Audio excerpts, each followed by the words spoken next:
नमस्कार मित्रों, स्वागत है आप सभी का एक बार फिर से जेपी ऑनलाइन में।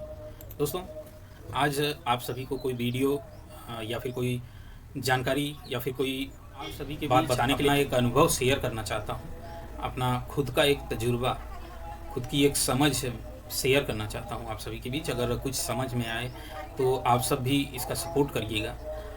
दोस्तों, हमारे देश में कई सारे सामाजिक मुद्दे हैं जिनका निवारण हो नहीं पा रहा है, वो धीरे धीरे बढ़ता ही जा रहा है। सामाजिक मुद्दों में से एक सामाजिक मुद्दा है जो दहेज प्रथा। दहेज प्रथा इतना बड़ा आज समाज के लिए क्या बोलते हैं इसको, हम लोग एक कीड़ा ही बोल सकते हैं कि समाज में इस तरह फैल रहा है ये कीड़ा कि लोग इसके चक्कर में बर्बाद हो जा रहे हैं। जो मॉडर्न युग के लोग हैं, जो बड़े लोग हैं, उनको तो दहेज बहुत बड़ा फ़र्क नहीं पड़ता, उनके लिए कोई इशू नहीं, 10-5 लाख रुपए की बात। लेकिन जो हमारे गरीब और दबके किस्म के लोग हैं, उनके लिए ये बहुत बड़ा मसला है। तो दहेज प्रथा एक बहुत बड़ी समस्या है। अगर इसमें आप लोग सहयोग करते हैं और इसका निवारण कर देते हैं तो एक बहुत बड़ी उपलब्धता हमारे समाज के लिए, हमारे देश के लिए हो जाएगी। आज के इस मॉडर्न ज़माने में दहेज प्रथा एक ऐसा रूप ले चुकी है जिसमें लड़की के माता पिता और परिवार वालों को इज्जत दहेज में दिए गए धन दौलत पर ही डिपेंड करती है। आपकी कितनी इज्जत है, आप कितने बड़े धनवान हैं, वो आपके दहेज के ऊपर ही डिपेंड करता है। आजकल लड़के वाले भी एक कदम खुलकर शादी के दहेज के रूप में मुंह मांगे पैसे की संपत्ति मांगते हैं। अगर आप गरीबी से निकले हुए हैं, आप अपने बच्चे को पढ़ा लिखा कर एक अच्छी नौकरी दिला दिए हैं, या आपका बच्चा पढ़ लिख कर एक अच्छी नौकरी पा रहा है, तो कोई गरीब घर की लड़की सुंदर सुशील है, उसकी शादी के लिए अब उसका बाप अगर अच्छा दामाद चाहता है, नौकरी वाला दामाद चाहता है, तो कम से कम 10 लाख 20 लाख रुपए उसकी डिमांड होती है। तो वो गरीब बेचारा, अगर उसके पास खेती बाड़ी नहीं है, कोई धंधा नहीं है, कोई बिजनेस नहीं है, कहीं बम्बई दिल्ली रोज़मर्रा की ज़िंदगी में कमा रहा है, खा रहा है, तो वो 10-20 लाख जुटाने के लिए कर्ज लेना पड़ता है उसको। अपने गहने जेवरात घर सब गिरवी रखना पड़ता है, तब जाके कहीं वो 10-20 लाख रुपए इकट्ठा कर पाता है। और ये मॉडर्न ज़माने में इतनी तेज़ी से फैल रहा है कि 10-15 साल 20 साल की कमाई एक ही झटके में उड़ जा रही है लोगों की। इतने मॉडर्न तरीके आ गए हैं शादी विवाह में कि लोगों को कोई लिमिट ही नहीं है। अभी देखिए, अभी ये जो अंबानी परिवार है, उन्होंने अपनी लड़की की शादी की, दिखावा ही तो किया है।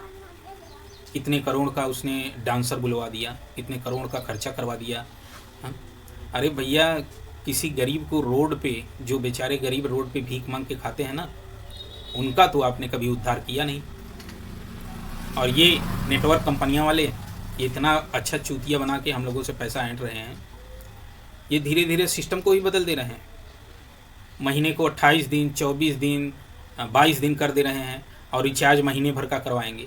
काहे नहीं खर्चा करेंगे भाई करोड़ों रुपया अरबों रुपया अपनी लड़की की शादी में? हम लोगों का जेब तो खाली करवाना है ना। तो ये सिस्टम ही चेंज कर दिया। महीने को 22 दिन कर दिया इन लोगों ने, महीने को 23 दिन 24 दिन कर दिया। ये कहाँ का नियम है भाई? तो नेटवर्क कंपनियां वालों, थोड़ा शर्म करो यार।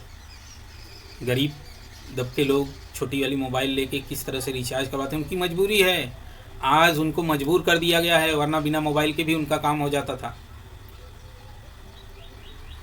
तो परंपरा सी बन गई है दहेज लेना और देना। धीरे धीरे ये परंपरा बनती जा रही है और लड़के वालों को कोई शर्म नहीं लगती दहेज मांगने में। परंपराओं के नाम पर लड़की वालों को बेइज्जत किया जा रहा है, उन पर ज़्यादा खर्चा करने के लिए दबाव डाला जा रहा है, उन्हें मजबूर महसूस कराया जा रहा है और लड़के वालों से कम आंका जाता है।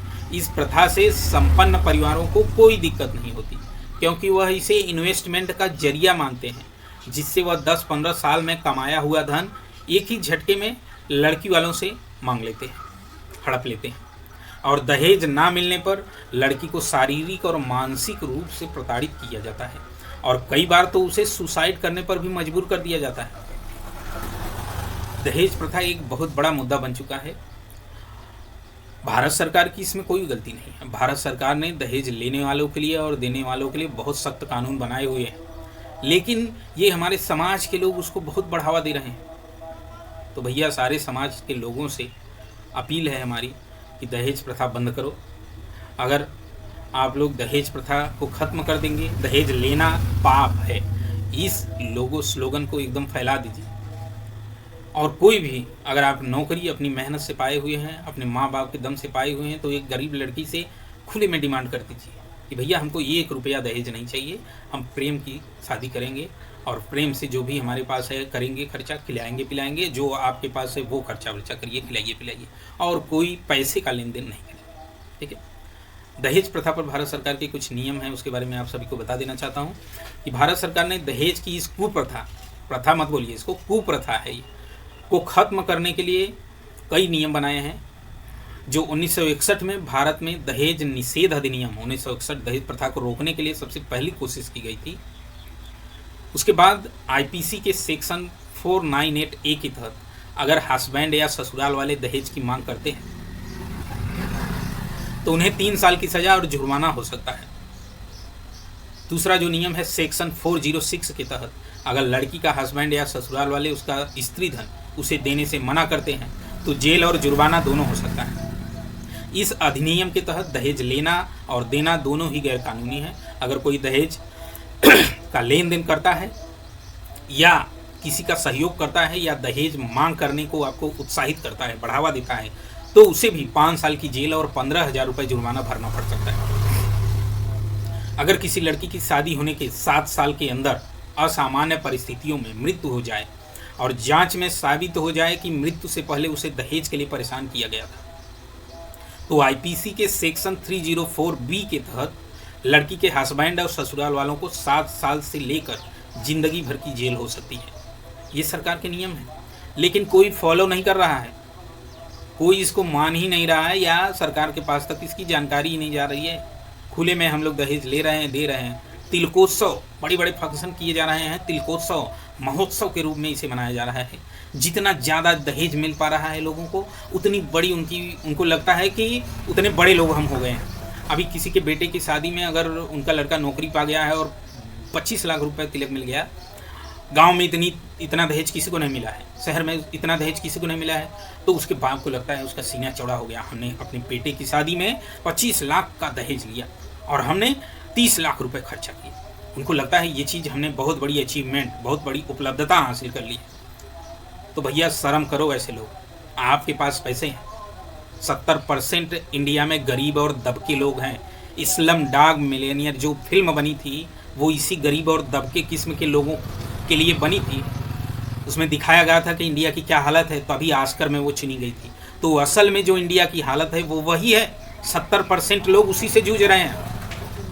आज मुंबई और दिल्ली में 10,000 12,000 की नौकरी बीटेक करके कचरे की तरह भरे हुए हैं लोग। कहाँ हैं आप? और वही 10,000 5,000 बेचारे इकट्ठा करके कहीं अपनी लड़की की शादी के दहेज के लिए इकट्ठा करते हैं, तो कहीं घर में खेती बाड़ी है तो खेत बिक जाता है दहेज के लिए। तो भैया आप सभी से हाथ जोड़कर निवेदन है, इस कुप्रथा को ख़त्म करने की कोशिश करिए और सपोर्ट करिए। अगर आप नौकरी पाए हैं तो किसी गरीब लड़की से दहेज मत लीजिए। अगर आप शादी कर रहे हैं तो किसी गरीब लड़की से दहेज की मांग मत कीजिए। दहेज लेना और देना दोनों ही पाप है। अगर आप दहेज नहीं ले रहे हैं तो सैल्यूट है आपको मेरी तरफ से। अगर वीडियो अच्छा लगा तो वीडियो को लाइक करिए, सब्सक्राइब करिए और इसी तरह की जानकारी के लिए मेरे चैनल को फॉलो कर लीजिए, सब्सक्राइब कर लीजिए। ठीक है, मिलते हैं नेक्स्ट वीडियो में। तब तक के लिए बाय बाय।